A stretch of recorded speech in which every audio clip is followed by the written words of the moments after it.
Welcome to the world of travel. My name is Robert Reid. I'm the U.S. travel editor for Lonely Planet. Kind of feel a little bit of a thrill being at Google because I do use Google. I'm not one of the Bing crowd or anything like that, so it's kind of exciting just being in the offices, to be honest. I guess I'm here because when I was a little kid, I had the dream basically just to go all over the world and live as many places as I possibly could. And I thought that that meant rock and roll, so I played guitar for a while, but that didn't work out. So somehow I ended up with Lonely Planet 13 years ago, and I've done a couple dozen guidebooks for Lonely Planet. I got to go to the Trans-Siberian Railway in Burma. I got to go to Colombia and Mexico and Bulgaria and Transylvania, even Queens for working on guidebooks and things like that. I've written a lot of articles in travel, both for Lonely Planet's website, but also New York Times and Wall Street Journal and Wanderlust magazine in the UK and various newspapers around the States. A few years ago, I switched positions at Lonely Planet, and I became this thing, U.S. travel editor, which thankfully involves no editing whatsoever, so it's kind of a strange title. What I do is I write things for the website and I make videos. They said go do something viral, so I just started making videos. They did not become viral, but I started making travel videos to throw on YouTube and use through social media and things like that. And I get to speak about travel, which is kind of, it's kind of miserable, but no, it's fun. It's really good. But, despite all this, a lot of people come up and they ask, how can you be a travel writer? That's the dream job, vacationing for work and stuff like that. It isn't exactly like that. The funny thing about it is as much as you do it, you still are, there's moments where you have this kind of wide-eyed glory still about travel, wherever you go and you see something new. And I still feel that despite having lived in London and Vietnam and Australia and traveling to all these places, I still have that sense on occasion, at least, of just like, wow, this is travel for the first time, just like the Madonna song says, I guess. And this year, just last month, I went on a vacation. I was going to say with that, I still make mistakes all the time too. Along with my wide-eyed wonder of travel, there's all these mistakes that are being made. So despite being a travel expert, there's still things that you're learning as you go and do this. And I realized that again last month because I did a trip to France, in the southwest of France, Languedoc-Roussillon, which would be more popular if it had fewer French syllables in it and was something as simple as Burgundy or something like that. But this is a great region of France between Provence and the Spanish border. It actually produces the most wine in France. It's very mountainous. There's Knights of Templar castles. There's a nice coastline. And I went there because Robert Louis Stevenson in 1878 went and traveled through there with a donkey and wrote about it. And it's one of the definitive travel books because he coins the phrase travel for travel's sake. And it isn't so much about where you're going, but how you get there. And so I thought I'd retrace some of Robert Louis Stevenson's steps without his mustache and velvet jacket, but I did, and without the donkey, importantly. But so I went village to village in Languedoc-Roussillon a little bit, and I was following Robert Louis Stevenson's footsteps. And the last day, my feet were tired. There was a huge mountain ahead, and so I took a break and went by car that day around all these little great 600-year-old villages and things. And someone said, right as the sun was about to go down, I said, oh, you got to go up on top of this mountain. You take this drive up here, there's a huge plateau, and there's these big stone slabs up there called menhirs. And they've been there for 2,500 years. They're made of granite. No one knows why or who put them there, but they were moved for miles because it's kind of rock that isn't up there. You should go see it. You'll love it. I don't know why they thought that of me. So I drove up there, going quickly because the sun was starting to dip. And suddenly I found myself in Texas. It was like this rolling field of cow pastures and just beautiful sunlight and mountains kind of cascading towards the Mediterranean distance. Views unlike I've ever seen before. And I was completely alone. And finally I was driving, I saw these little mounds in this field, and I turned on the dirt road and rocks are bumping against the bottom of my rental car, and I'm going as fast as I can, and I get up to, I was supposed to show this. This is what Languedoc-Roussillon looks like. Sorry, that's much more interesting than the field of blue. I'm new to PowerPoint. Please, yeah, this is like my second time. But so I get up to this place where these are, and I see a barbed wire fence. And it's like, oh, and here they are, these little guys out here. Like, what is that, and what are you supposed to do, And I don't like to encourage people to break rules and break laws when they travel, but I'm sitting here at this moment, and I drove all this, I've been in France, I leave the next day. I kind of want to see what those things are, do I go out there, And so, well, you know, yeah, you do. And, you know, so I went out there, and as soon as I got out and saw these slabs, I looked up, and you see these kind of things just in the middle of this field, and this doesn't quite capture how beautiful the light was. And then I look, and I see a whole bunch more over here I hadn't noticed. But these were cows, and the cows were coming, and they were coming fast. And I realized that I had never, ever thought to prepare myself for basically very simple cow attack preparation skills. I had no idea what to do. You know, do cows bite? Will they ram into your pelvis? You know, that one has horns. Do cows have horns in France? I mean, because they don't here, do they? You know, I'm not around cows. I have no idea. I mean, you know, do you play dead with a cow? That one of them's bucking and running and like the back legs are going up? I was honestly looking at that and going, oh my God, I really kind of don't know what to do, and I was frozen. And I took picture as it got closer and closer. What do? You know? I ran. So I thought before I go too much further, I would share some little travel rules that no one tells you that sometimes you find through mistakes on the road, and maybe it'll be of use. This is the kind of things I learned really from writing Lonely Planet guidebooks and things like that. Some of them are more silly than others, but the first thing that I always say is just ask questions. As a writer, you go and you're just paid to be curious, and you're constantly asking questions, and you're asking for permission to gain entry to this castle that's been closed for 11 years, or to go up that tower and see the view up there. And if you just ask questions, you can get a lot done. You know, just asking questions. This right here is one of 3 Abraham Lincoln hats. And I went to Springfield recently because I'm a bit of a Lincoln nut, and the movie's out, and I saw it last week on the opening night at 12:01 and didn't go to sleep for an appointment the next morning. It was crazy. This is one of 3 of his hats, and it's in the Lincoln Vault, and it's not open to the public. But I asked, you know, I said, yeah, I came all the way from New York. You know, I heard that in the vault there was one of the hats in the Gettysburg Address. Can I see that? And then I got a Lincolnologist with plastic gloves, you know, on, and he showed me this. And so a lot of times things like that happen. One of the things I've learned is whenever you go to a small museum, ask if the curator is there, because they're usually really quiet and flattered for the attention. And I was at some stupid dinosaur museum in North Dakota, and just a bunch of fossils and stuff. And I didn't know what to make of it. I'm not into fossils, not into dinosaurs, but the curator had spent his entire life collecting these fossils in the plains of North Dakota, and he walked me around, and it had stories for how he collected these fossils, and it made me appreciate fossils more, and gave me just a new appreciation of, you know, how to access it. So if you just ask, people will let you do things. I really mean it. Similar to that is making your own attractions. I always feel that museums are great, but they're a little bit overrated as day filler attractions. Sometimes they're things that we do on the road but we don't do at home. And so sometimes we go to places, oh, I need to see this Greek art, I need to see this Monet, etc. And you sometimes miss kind of how the town lives and the local scene, etc. So I'm not saying museums are bad if you're a museum person or if you own a museum. I apologize. I like museums, but I think that sometimes we go to them too much. But sometimes you can make your own attractions on the road. And one example is when I actually researched Kansas for Lonely Planet, and you see all these grain elevators that are spaced out apart, and you know they become like the skyscraper of the plains, and they mark each town and stuff. And I was just going, you know, I see these things. They're kind of not particularly attractive. What's in them? You know, you just go up and ask, and you know, like the dinosaur guy, people are often very interested to show off parts of their life. And I got this tour with Glenn and this tiny little elevator fit for one person, someone smaller than Glenn probably, and I'm crammed with Glenn, and he's in a jumpsuit, and I go and get a whole tour of the grain elevator, and it made me appreciate every time you see those grain elevators, I know what it looks like on the inside. This is the Montreal Bagel Festival, and last year I went to Montreal, and I decided, you know, it's a city that has like festivals every 45 minutes. There's another festival. No place parties harder than Montreal. And I decided, you know, Montreal Bagel, I don't know if you know, and I hate to say this, I'm going to go ahead and say it is better than the New York Bagel. It is better. The hole is bigger, and it's a little sweeter because it's made with honey water, but they use wood burning ovens like the old style. It's much more traditionally made. You don't have to have cream cheese. I don't know how you could put lox on something like that, but it is really good. If you go to Montreal, you have to go for the bagel. But I decided just to make a box and go around and make a bagel festival and give bagels away. And I ended up having some of the most hilarious conversations by doing that.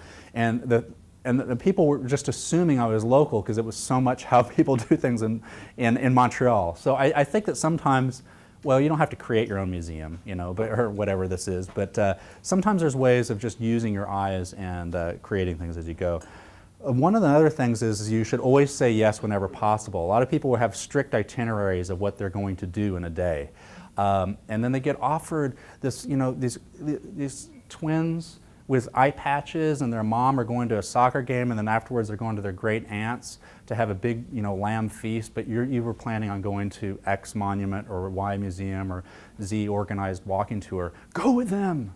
You're not going to have that chance again. Say yes whenever you can. I mean, if it's something scary, you don't say yes. And don't say yes to this like I did. This is I was interested in Mounties. You know, I can see some of you are probably, you know, Mountie fans yourself, and I just asked if I could tour the Mountie boot camp place. You know, like in Saskatchewan, all Mounties are trained to become Mounties. And they offered me a 2-day boot camp pass so I could train with the Mounties for 2 days. And I got a very regrettable haircut. I got regulation Mountie mustache. And I went through 2 days, and I'm being hogtied here. If I was very, you know, this was a lesson on how to arrest people if they are resisting, and I really don't recommend doing this. But I'm glad I said yes to this, but I'm never saying yes to that again. But try to always say yes. Akin to all this stuff, locals are great. You know, people like to get local. It's kind of the buzz in travel these days, and you know, you stay in neighborhoods and go to the places, the farmers markets that they, you know, that they would shop as well, and you figure out ways to save money and see a town and almost pretend like you're kind of a local by proxy. I think the most underrated way to see locals is sports. I think people forget about how easy it is to go into a minor league hockey game in Quebec and sit, and everyone is voicing, and there it's a social gathering, and even if you don't know anything about hockey, people will teach you. I've had very interesting experiences bonding with people through sports. And last year I was in Edmonton, Alberta, in Canada, and I got the opportunity to, I asked if I could go to a 12-year-old hockey league's practice and play with them. I've never played hockey before at all. I don't know how to skate. And they let me do it. It was actually the one of my most thrilling travel experiences I've ever had. So that goes back into asking, you know, for permission and stuff. But sports, everyone, I think it's an underrated way to see things. But now, similar to locals are great. Whoops, I pressed the wrong button. Locals are great, but also locals are overrated. Same guy. No offense to him. He's really nice. If he's here, no, he's not here. But what I mean by that is, sometimes an outside perspective of a place is what you're looking for more than locals. Sometimes locals will suggest that you go and eat at Applebee's. Sometimes locals haven't left and they don't have a perspective of how you see the place. So you can't only try to talk to locals and find out recommendations, because sometimes they have a very routine way of doing things. I think that what I always like to say is footfall and eyeball. The number one goal in travel is just to trust walking around and looking yourself, because ultimately it's your trip. So I'm just kind of joking about this, but you know, you can't completely be a slave to everything the locals say, I guess. For socks and sandals are okay. Whoever said socks and sandals aren't okay, they're wrong. They haven't gone to a place that have rats on the ground. Seriously, I don't want rats on my feet. So I think it's okay. That's, you know, if you take nothing else from the discussion, I think you don't have to wear socks or sandals. I think it's okay. I think it's over-criticized. 7, travel is the fountain of youth. And what I mean by this is that you'll live longer if you travel. The reason why I say this is sometimes when you travel and you have a good experience, it feels really long. Like it isn't a bad trip, but you go for a week and it feels like you go to study Spanish in Guatemala and you're living with a family and there's volcanoes and people speaking a Mayan language and things like this, and it's very different and crazy, and 1 week feels like 3 weeks of your life. And there's scientific backup to that.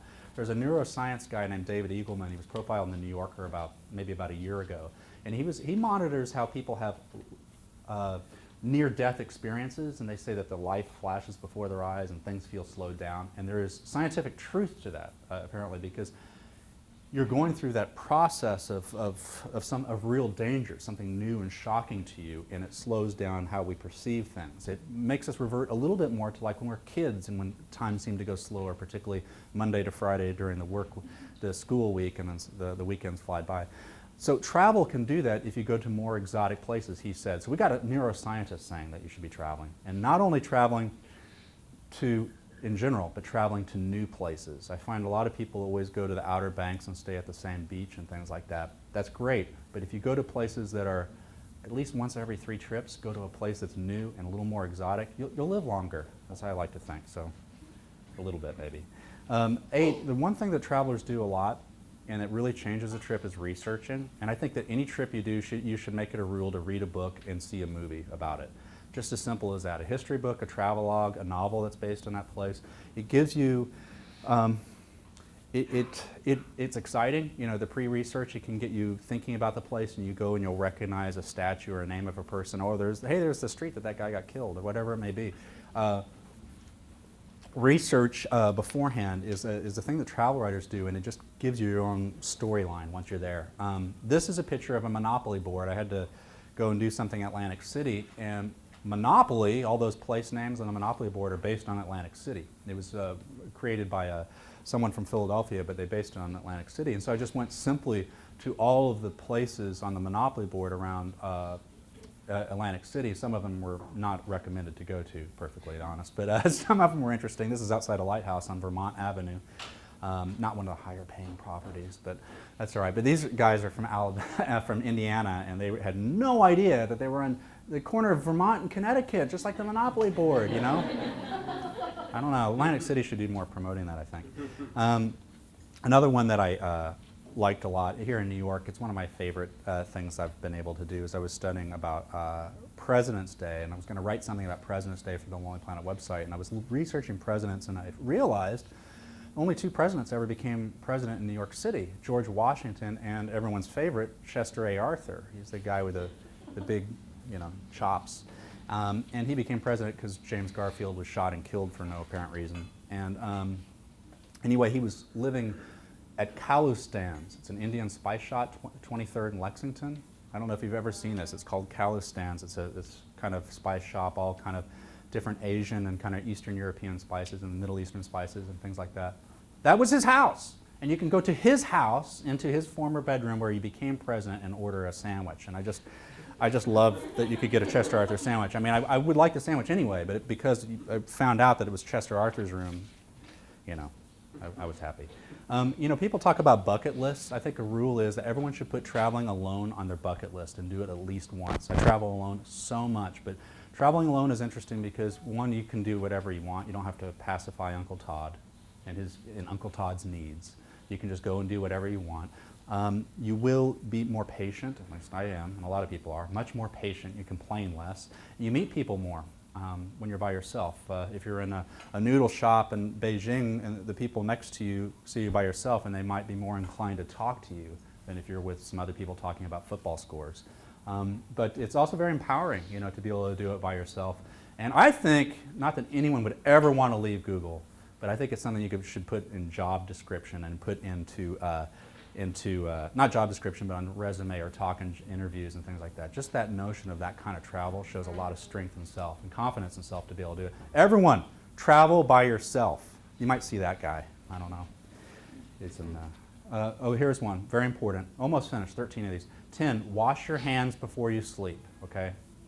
The reason is because if you have some Snickers on your fingers, rats can come and lick it off your fingers when you sleep. I know, okay? Wash your hands before you sleep. You know that ice hotel thing that people talk about? Don't do it. 12, travel is not a contest. I mean, a lot of people will debate, like real travel, that cruises don't matter, that Las Vegas or Orlando is silly. No, it's whatever you want to do. There's no right and wrong in travel. It's supposed to be fun, I made this shirt because I was going to some travel thing, and we're getting worked up about a lot of stuff. You have to remember that it's supposed to have fun, and each person has their own definition of it.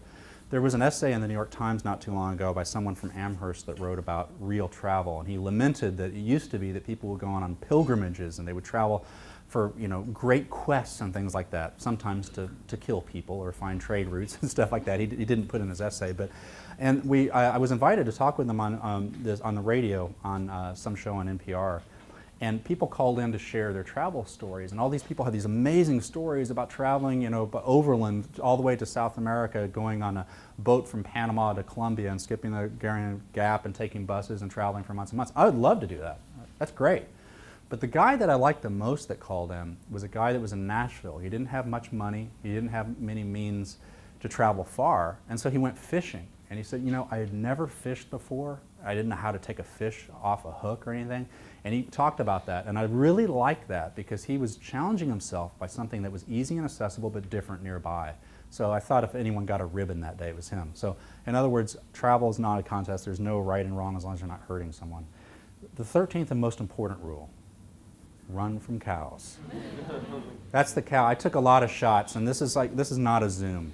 And I turned and ran, and I did make it to the outside the barbed wire fence. It was about 100 yards. I don't know. I mean, they were like kind of going around me like this, and I think that they were running with me. You know, I don't know. You know, they look nice, but those are some of my travels. But I thought that I would talk because we have these little best in travel books that I worked on for 2013. Every year, Lonely Planet covers every guidebook. I mean, every country in the world, and so we come up with these lists of things. And based on this book, there's some places that I am very interested in. And I just thought I would just mention 5 places I'm very interested in 2013 and thought that you might be interested in it as well. Next year, if you're thinking of going, or in the future you ever want to go to Rio, go quick, okay? Go to Rio now. It's the #1 best value destination for us because, not that it's cheap, there are cheaper places in the world, but they have the World Cup in 2014 and they have the Olympics in 2016. Demand, development is going up. Now it's going to be better. If you don't go during Carnival, the prices will be a little lower. But it is only going to get more and more expensive. At the same time, I don't know if you've seen the movie City of God about the favelas and the shanty towns in Rio, but things have changed in the last 5 years. They're policing some of these more, and a lot of tourists, for better or worse, are going into a lot of these shanty towns and things, and there's some very interesting places to stay in shanty towns now that have like jazz concerts, and they have some of because they're up on the mountainsides, they have like some of the best views of Rio. And you stay about $40 and stuff. So I think that if you're thinking about Rio in general, maybe next year is the year, or this winter. Our #1 country for the year is a place I haven't been, and is a place that you probably wouldn't have gone till pretty recently. And that is Sri Lanka. Sri Lanka is a country that was hit by the tsunami, and it just got past its civil war a few years ago, but tourism is picking up, and we are convinced that within 4 or 5 years you're going to see it on the front of every glossy travel magazine. Go before that happens, the prices will be a little lower and before there's too many crowds. It's rimmed by just stunning beaches, great wildlife. There's a national park where you go and there's elephant gatherings, and 150 elephants come in to bathe, and you just see so many elephants, you know, just naturally coming there to bathe and things like that. There's cooking courses, there's like curries that they have there, and you can take these curry cooking courses. But some of the beaches on the east side and the south side of the coast, it's a pretty squat little island country south of India. That is a place that's going to rise if you happen to be in the area. Everyone's looking for New Asia. For Europe, our top country is Montenegro. I've not been to Montenegro. If you've seen Casino Royale, that James Bond movie, that was supposed to be in Montenegro. It was actually shot in the Czech Republic, but it's a place that's about the size of Connecticut. It's on the Adriatic Sea, and it has some coastline that's very nice, but it's better known for its mountains. The name itself, Montenegro, is a black mountain, I guess, right? It must be. But it has like about 150 peaks in this area of Connecticut and Europe's deepest gorge, and they have these rafting strips that go through. They're just towering between the mountains, and the water's so clean you can drink it. Montenegro, and also 2 countries up, on the other side of Croatia, just east of Italy, Slovenia, is another one that's rising. It's relatively inexpensive. You have Gothic Venetian-style towns for about half the price, about 3 hours from Venice on the train. So those 2 countries, everyone's looking for New Europe, and more crowds aren't. I mean, there are crowds, but fewer than you have in Western Europe. I need to talk about Gangnam Style. You know, I mean, I'm like the last person to see this thing. You know, and I was actually, during the election, I was getting a little bored of the results and stuff, and I went and said, okay, I'm going to watch the video. And so I watched the Gangnam Style video. I saw Psy on the Today Show or something, which I thought was the greatest performance I've ever seen. But South Korea is one of our top countries of the year. Gangnam, if I'm saying it correctly, is a neighborhood south of the Han River in Seoul. It is both really modern and very traditional, and it has a lot of nightclubs. It's a little bit upscale. Our favorite hotel in Korea is there. It's a new Park Hyatt that's very Zen minimalist. It just has a concrete wall with a rock sticking out of it. But you have like these 8th century temples next to malls. You can go to the temple and learn how to have meditation, or they have tea ceremonies and things, and then you can go to the mall right afterwards. But Korea is on the list, not for that, but for it's a really a rising outside destination, activity destination. You can take bike trips along the DMZ once a month. I would love to do that, in between landmines and barbed wire, just like Mom always wanted to do. Big golfing destination, over 100 golf courses. But there's a tropical island to the south called Jeju, which is where a lot of honeymooners go. I think I'm pronouncing it correctly, Jeju. And it is rimmed by white sand beaches and backed by kind of black lava cliffs. And there's a very naughty theme park there called Loveland, because all the honeymooners go, and there's very suggestive statues to inspire honeymoons, apparently. Kids are not allowed, but anyway, that's kind of a unique place. And the last thing I'm going to mention is our top country in the Americas. I just got back. During Sandy, I was there, and so I was stuck there for several days because I couldn't fly back, and that's Ecuador. People were looking at, South America. We talked about Rio before. Ecuador is a place that's always kind of hovering, and it kind of comes and goes. This is where the Galapagos Islands, that wildlife just kind of haven offshore, is part of Ecuador. But increasingly people are staying in Ecuador. It's like doubled its tourism in the last 10 years. Quito, the capital I went to, is in the heart of the Avenue of Volcanoes. There's like 27 volcanoes around. So you're likely going to be killed while you're there because the volcanoes are out. No, I'm just joking. But it's the main reason I think that Ecuador is going to be big is because of chocolate. It's #1 in chocolate, and they're starting these chocolate tours, and you go to these chocolate farms, and the chocolate is really good. I honestly had no idea how much chocolate was there until I went. And it's very inexpensive. So I think that Ecuador is going to, as people are looking for something beyond Machu Picchu, for example, in Peru, or going further than Mexico, perhaps, Ecuador is certainly rising. Those are 5 things. That's really endless. That's the book. And here's the cow. See, I got out. This is the barbed wire fence, so I did make it out. And that's the cow there. So I ran, and I was laughing while I was running, actually, because I thought that if I get killed or smeared, or kneed, or head butted, I guess that's really the way to do it. Just be in a French field and just killed by French cows would be. It's kind of my dream. No, I made it okay. I think that the rule is to run. I'm not sure, but that's what I have. If you have questions, if you have trips that you're doing, or any questions about travel at all, I'll take it all. If I don't know the answer, I'll email you later. Yeah. What's the most bizarre, unique place you've ever been to? I'm going to give 2 quick answers. One is Yakutsk, Russia. I did the Trans-Siberian. This was very far up. It's like about way above the train lines, and it's a city on permafrost, so all the buildings are on stilts. And it's the coldest city, over 200,000 people in the world.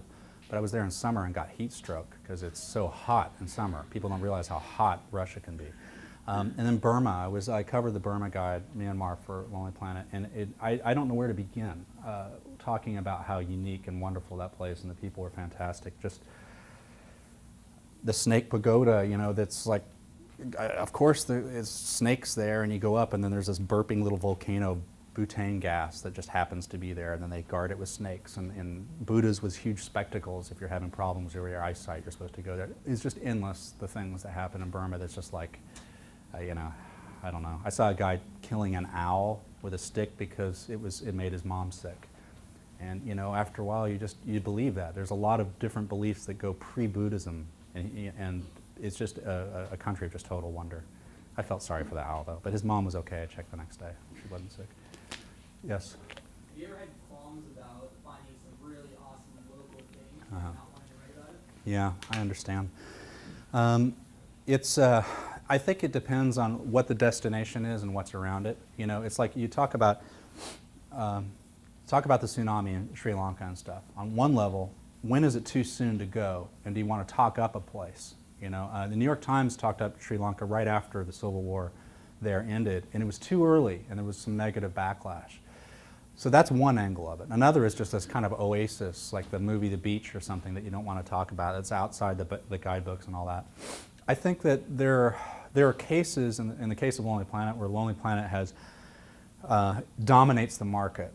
Thailand, overwhelmingly. So there's a Thai beach that no one's been to. What do you do with that? What do you do? I think that if it's ready for people and people are going, you're going to include it. But you don't have to make it the #1 highlight in the country and make it very big. Sometimes it's just the power of inclusion. And close readers can get rewarded by going to find this place. And the clue comes just with a couple key words or something like that. But it's hard to say. If it's a place that has no infrastructure and nothing whatsoever, you know, then it could be a little bit different because you don't want to flood it too much. Part of it's just how you mention it, you know.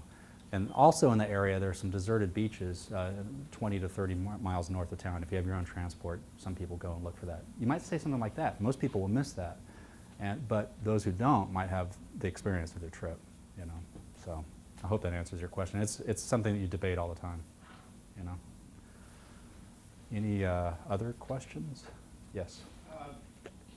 Oh, I forgot to repeat the question. Sorry. Go ahead. You were going through the list of the 13 tips. Mm-hmm. There was one that I think it falls between 3 and 4, the say yes and locals.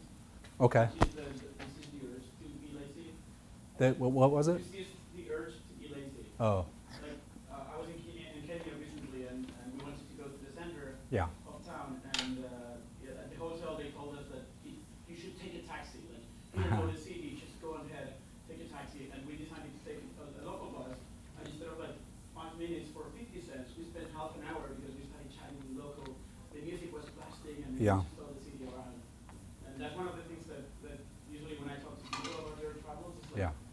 they tend to do that. Just like take a local taxi or like something that they feel protected and they don't interact with anybody, and they just go and do the checklist and come back. I think that idea of using local transport or something like that it can be great fun. I find it fascinating just to see how people commute and stuff, just looking. What are ads are in the bus? How sticky are the bus floors? What's the ticket look like? What's the fine I'm paying for not getting the ticket right? I mean, I think it's a very good, and this goes back to, I was kind of joking when I say locals are overrated, but sometimes locals will tell you not to do that, right? They'll think that because you don't know the language completely or a visitor that you shouldn't do that. You might get lost or something. Well, that's okay to get lost, you know, and so that's why sometimes you have to trust your own kind of, you know, I love the notion of just giving up a little bit of time to see what happens. You know, if you're driving 4 hours, don't do it in 4 hours. Give yourself 12 to see what happens, you know, and I think it goes in the lines of what you're talking about. Not everyone wants to do that, and that's okay, but I think that more people would appreciate it than they realize, perhaps. Yes? What have been some of your, like, the best sources of trip inspiration other than Lonely Planet, of course? Well, you know, I'm there's a lot of answers. I mean, I look at different things. I look at books and history. I'm very interested in going and retracing things that have happened in the past. It depends on the place. You know, it could be a campy 1970s movie or a rock song. One time I used Billy Joel's lyrics, and I looked at all of his lyrics and the lyrics that he talked about Long Island, because he's from kind of Long Island, and then I just used that as a guidebook and went. It's kind of like that Monopoly example. I wouldn't recommend anyone doing that, you know. It's not particularly exciting, but I had a lot of fun because I researched it and then I saw it for real. I went to his Billy Joel's high school. I met his former neighbor who got beat up the night before, apparently, because he had a black eye. And I saw, you know, the Village Green he sings about, and the Italian restaurant, that, you know, scenes for Italian restaurant. I saw this stuff, and then I'm not a huge Billy Joel fan necessarily, but I won't listen to the music the same way again. So I don't, you know, it's eyeball footfall. I'm always kind of looking and thinking about, oh, how do I connect that into travel? You know, and I just find it, you know, I give myself a quest on any trip. Yeah, I mean, I do this for a living, so I write about it and make videos, but I do that anyway. And I think that that's being active. You know, pre-research is the best part. Pre-trip planning, that's the most exciting part, you know, and I think that's where it comes. Movies, rock songs, Billy Joel lyrics. Mountie hats. Yeah. Any other questions? Yes, in the back. Oh, sorry. When you go someplace new that's like totally off the map, Uh-huh. how do you decide what to do Yeah. that's not already done a million times? Well, I mean, sometimes it's okay to do something that's been done a million times. I mean, you know, you go to Vietnam and everyone goes to the Cu Chi tunnels and stuff, and they're not particularly rewarding, but, you know, I did it. You know, I've done it a couple times, actually. I don't, you know, it really varies. Am I writing about it? Am I looking for something new and different? Or am I just kind of a couple days in Istanbul and to see what happens? I mean, I go to the Blue Mosque and I go to the bazaar and I pretty much play it as normal. But I always try to give myself time to just kind of do something that just I catch on a whim. You know, yeah, I don't know how to say it other than that. You know, I was in Quito. And I went on this little weird kind of tour of around the old center. You know, we were going around for 4 hours and looking at colonial architecture and seeing markets and stuff. And I went down this one little street and I saw these little babies, these little baby jars with these kind of neon liquids. I was going, wait a second, what's that? And they said, oh, that's nothing. It's a bebas. That's not important. And I was going, no, well, what is this? You know. And so I found out that these were kind of like a retro thing. It's like in the 70s, all these kids used to drink these things, and they had them as a joke. So I bought one and had it, and I ended up having like about 10 conversations with people. They all went, oh, Bebas, I haven't seen it for 30 years. How'd you get this? And these old couples come up and talking. That's just because I just noticed something a little different, you know, and I just went off it, you know. And then I left the Beba in the hotel, and they threw it away. They thought it was just an empty bottle. I lost my Beba.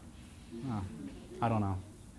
That's the best I can do, probably. I think you had a question in the back. I over-document, you know. Sometimes I'll use the iPhone and tweet things. I do a lot of video, and I have this kind of Sony about this shape. I forget the number. I think it starts with an X and something else. It's about an $800 video camera that has an external mic. I can use these mics that we have here because the audio is often more important than the video quality. And if you're going to create videos, so you have to have good audio. And for a camera, I just have a little kind of, I don't know, Panasonic thing with like a Leica lens. I don't know, it's like a $400 camera or something about this big. It doesn't have a zoom, so I mean, that cow, when he's running, I mean, it was right there. I don't know what I was doing. What do you do? He's just running. You're going, this is going to be a good shot, and, you know, I don't know. Not too fancy. I don't like to go too far. I like the idea of using things that almost anyone could, you know. I think it's important. I think there was another question somewhere. I thought, oh, yes. How do you know where to stay? How do you research just any kind of information? Well, I always like to have a place to stay the first night. If I'm doing a trip and I'm roaming around a little bit, I might not know where I'm going to be the third and fourth night, but I always like to know the first night. And it depends. You know, it depends on where it is. To be honest, I get free Lonely Planet books. I look at what Lonely Planet says, you know, and author's pick, you know, right price, okay. But, you know, I'll look online as well. I look at, you know, to be honest, I look at New York Times articles. I look at, you know, websites with hotel reviews, and I'll look at multiple sources. Just as I do when I'm booking an airplane ticket, I'll compare. So, you know, but to be honest, well, I use Lonely Planet, to be honest, mostly. Yeah. Any other questions about, oh yes, hi. Do you find it hugely beneficial if you learn some local Mhm.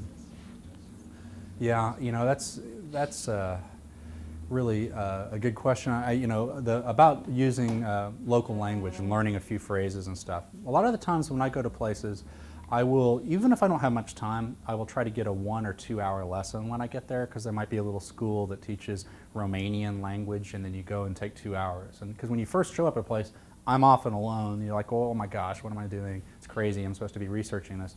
And you immediately have an outlet. You go, there's someone, a local, who's being nice to you because you're giving them money to teach you a little bit. And it kind of settles me into the new place. But at the same time, it gives me enough that I could say, where is, how much is, what are the numbers, and working on my pronunciation. Most trips I do learn a little bit before I go. I don't know French because I cheated in high school in French class, and so I took some French lessons before I went. That was amazingly beneficial. It's amazing how much, even when you cheat, some gets in there. I don't recommend cheating, by the way. Yeah, but I think it's always good to at least know a few things that's respectful too. People will appreciate it, even if you're in Burma. You know, I learned a few Burmese phrases. They didn't expect it. A lot of people speak English there, and it goes a long way, I think. It's not that hard. Sorry. What do you think about this thing called the Lonely Planet effect, where you go somewhere with a row of cafes all like this all probably share the same vision? Mhm. The very one that's mentioned on Lonely Planet is so popular with a queue of tourists. Yeah, and, I know. You go to somewhere with, to, yeah, you know what it is. Yeah, it's funny. There was years ago in Vietnam, in Hue, Vietnam, there was a place that's still there, I presume it was a few years ago, that's a noodle place that was run by a deaf-mute family. And Lonely Planet wrote about it, and of course, you're going to go to the deaf-mute place. Of course, everyone's going to go there. So this is classic Vietnam. So they created a place next door, some other people, and named it the same thing and pretended to be deaf and mute. I love Vietnam. Okay, that's great. So, you know, I think that it's up to the traveler. I'm sorry when I see that. You know, it's like, that's the problem. When you talk about downtown, you know, the Khao San Road in Bangkok is a perfect example of what just completely lies. It's a tourist ghetto, essentially, and it's almost everyone has Lonely Planet. And it's just, how do you cover that so that you don't have one with a giant line, you know? And I think that part of it is tempering your enthusiasm for places that Lonely Planet dominates. It's a very subtle thing, but it's like sometimes it's better to say there's 15 guest houses on this street. You can get rooms with air conditioning and a silly little refrigerator you won't need for about $12 for one person, 15 for two. And you can go there, and here's a few examples if you need a number, but there's a lot, and the changeover is very quick. They come and go frequently. You'll find something there. I think that sometimes I'd like to see a little more of that in those cases in particular. If someone's going to pay $200 or pay more money, then you can stand to put your own a more solid review for it, because people are really wanting to make sure they have some place that's very comfortable, that they have all the amenities and thread counts that they need, etc. Which is important too, but then you would write more about it. This is in terms of accommodation. So I like the idea when you just point people to the right way, and they're going to find the same thing, but not all at the same place. But it's ultimately the traveler. You know, as people travel more, they get that. They learn that a little bit. Some of the first and second time travelers that go to a place, they don't quite know yet, that they don't have maybe the confidence perhaps to completely put the guidebook down. It got them to the right area and go figure it out. But I think people get there pretty quick, I hope. I don't know. Any other questions, thoughts, complaints? Complaint? No, I'm just joking. How much traveling do you do just for you as opposed to like writing an article or researching or making a video or whatever? Do you ever not take notes and write them up? Well, there's some trips that you do. That's the problem, is knowing how to turn it off. And when you do travel writing, you feel like everything you do, there's experiences you can use somehow. I have a unique position that a lot of times we're talking on, you'll talk on radio or TV or something about that. So I might have an experience in Ecuador that I use that way. I'm not writing about it. It's just kind of in the back of your mind. But I don't know the answer yet, because I work too much sometimes. I try to write or make a video about everything, and so they get backed up, because it takes a long time. It doesn't stop. I mean, that's a great thing about this work, is that travel doesn't ever stop, And I see the space tourism stuff, I'm just going, nah, I'm not ready for that. I think there's enough here, to work with, But and I don't have 190,000 or how much ever it costs. But yeah, it's hard to stop it, to be honest, for class. But I like that. Yes. Why are travel books so very centered on finding accommodation, finding restaurants, and having categories for bars, cafes, and so on? It's so boring to read. Mm-hmm. You can't pick up a Lonely Planet and read it from front to cover. Yeah. It's too boring. I'd like to have more description of the neighborhoods. That takes place in this piece at the beginning. A lot of people use them different ways. It's like it is a reference book on some level. I mean, to me, I know how to use them in a way that I can be inspired by it, even if I'm not reading every page. I'll read the opening. I mean, you sit in a bookstore and you compare guidebooks. Read the opening paragraph to several different cities. And if you're at that city, what's within 3 hours? Go to the transportation, you see 3 hours here, 3 here, go and look at those places. And you can imagine building your own itinerary, and it has all the information that you can figure out, oh, I land here, and then I can go see this and this and this. You're not going to read it front to back, you're right. It's just not designed to do that. I would love to be able to see more space about neighborhoods and a little bit more asides and features and things like that. There are some, but it is, and as a writer, it isn't the most rewarding writing. It's power of inclusion. It's what you include and where you place it, and how much you talk about that guest house that has a line, and everyone's going to, versus that hidden beach that, and thinking about, the science of, of how you include stuff. I know what you mean. But this is it's just used as a reference, and then you get the little areas where you can flash your style in the little box text and things like that. Oh, yeah, I don't know. City guides have more of that than a multi-country guide. Eastern Europe is going to be much more bare bone and kind of reference than the Rio City Guide or Paris City Guide would be. They'll have more on the neighborhoods than that. But yeah, I'd love to not stop writing, but you got word counts to adhere to. Yeah. Yes. Have you had any bad food experiences? I have. I've vomited in a lot of different countries. Yeah. I'll give you a vomit list later. Yeah, the funny thing is a lot of people think that, there's street food and you see bugs for sale and little street tacos and stuff. And generally speaking, those can be very safe. I mean, if they're making it fresh, and if it's meats and stuff aren't sitting out and they've been made and the sauce is getting under the sun and things like that, then you could have problems. But generally, little kind of mom and pop places and stuff that are fresh, they have a high turnover of food. You see a lot of people eating there. Those are almost always safer.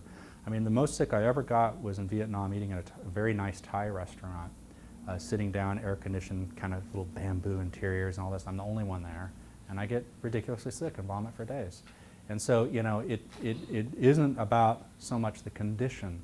In Vietnam, I lived in Vietnam, that's why I mention it a lot. And you go to places with cockroaches and you're fine. A little kind of outside sidewalk selling pho noodles, and it's totally fine. But it's just because you're outside and sometimes there's cockroaches out in Vietnam.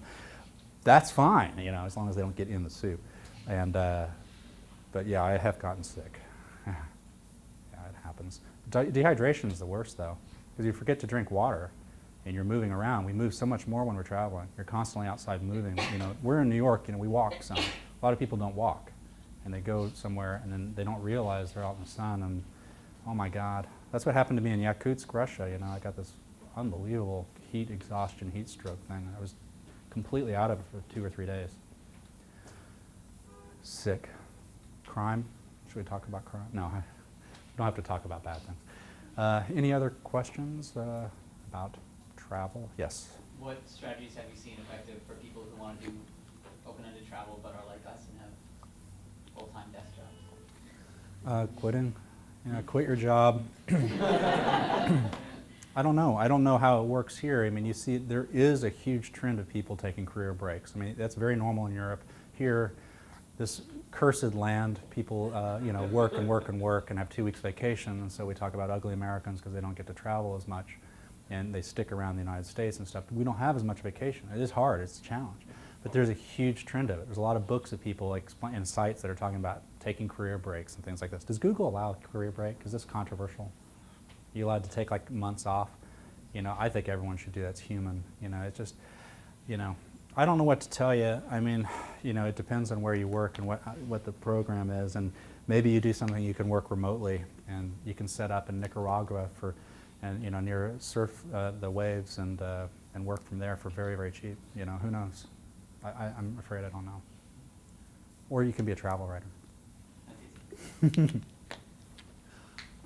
Any other questions? Anyone planning a trip, don't know where to go? We can figure out your trip for you. Yes. So I'm trying to decide next year for my honeymoon whether to go to Scandinavia or do a UK tour. A UK tour? Not like a tour group, but just all around. Yeah. And when would the honeymoon be? July. Okay. Do you speak other language? Well, everyone speaks English in Scandinavia. Well, I don't know what to say. I mean, it depends on what you want to. I think England and Britain is one of the most underrated destinations because it's so different. All of our we live in New York. You know, all of our namesakes here in this country are linked to there, and you can talk to everyone. There's stories on every street. I lived in London. I love it. So I actually like it more than New York. I don't say that often, but I do. And you know, you could have a fantastic time. Oh, but oh my gosh, you get the fjords and stuff like that. Great food in Scandinavia. Oh my God, I had a great time in Copenhagen. But if you go way up, you know, way all the way up, just go to Norway all the way up. It'd be hard to beat that. It's beautiful. I don't know what to tell you. I don't know. How would you get around? You would get around by like a train pass, or you would drive? Probably you won't be trained. Yeah. I would be tempted to do Norway and back down through Sweden. Go all the way up past the Arctic Circle. You can get the train pass and do that. Go to the fjords and stuff like that. That'd be great. That'd be great. I haven't done that, so that's what I would do. If you need a third, let me know. Any other questions? Yes. Do you travel with a caregiver, or do you talk to a fixer before you go to? You mean for my hair? No, you mean like someone there that's helping you research and stuff like that? No, I mean, you know, when you did guidebooks, I would go often anonymously in places. And I always love it, and they say, well, Lonely Planet never came here. Yeah, actually we did. We just didn't tell you, you know. So a lot of it was very, very independent. I worked in Colombia on the Colombia guide a few years ago, and my Spanish kind of dipped sometimes. And so I got some people to go around, just travel around with me. And I hired some kids and stuff, essentially, to help with language barrier, because I thought it was important. And I've done that a little bit in other places, but most of the time, completely on your own. You have to figure it out as you go. It's crazy. Do you all like travel? Yeah. Oh, okay, that's good. Yeah. Most people do, I think. Yes. Any tips about being a travel writer? To be a travel writer? Yeah. Well, I mean, it's kind of the best time in some ways. Kind of the best and worst. There's never been more travel writers because of, you know, self-publishing. You know, I mean, people create blogs, and they that's the way to start. It used to be you had to get clips. You had to have something. I got it in Lonely Planet because I had written for a newspaper in Vietnam, an English language paper, and so I said, here's clips. I can write. Look at this, and now you can publish yourself. So it's easier to get in. And then some people are blogging and they create their little niche, plastic stool. Street eats or something like this, very niche kind of things that you have to eat on a plastic stool and talk about that, whatever it is. I'm just making stuff up. But if you develop your niche and persona without worrying about money initially through the blog, then things happen. And it's funny, for better or worse, we're at a time when writers are increasingly doing things connecting with marketing and PR, and they're getting sponsorship deals with Expedia and things. I don't know if I'm allowed to say Expedia here. Are you allowed to say that? I don't even know. With Bing? No, just careful. And so people they're finding more unique ways of doing it than just the old newspaper way. You could argue that there's a downside to that too, but more people are writing, and you know, a lot of people want to be travel writers. There isn't a lot of money. You know, rock stars, music stars, movie stars, they all, you know who they are. Famous travel writers you probably don't know how to name. You know, I mean, there isn't a lot of fame in it, there isn't a lot of money in it, but you get to travel. But I think that, I don't know, I would start writing first. Guidebooks used to be a very easy way to get in. It's a lot harder now. Lonely Planet isn't looking for authors right now because they have so many already. And so that changes, but they look for people with a local expertise. I mean, if you know Delaware better than anyone in the world, you could be the Queen of Delaware and govern all Delaware travel content, because they want to find someone that really knows it. It's not the best example, but I'd like to know about Delaware. Can you tell me about Delaware? Do you know? Oh, okay. Any other questions about anything? Well, thank you very much. I hope that was fun.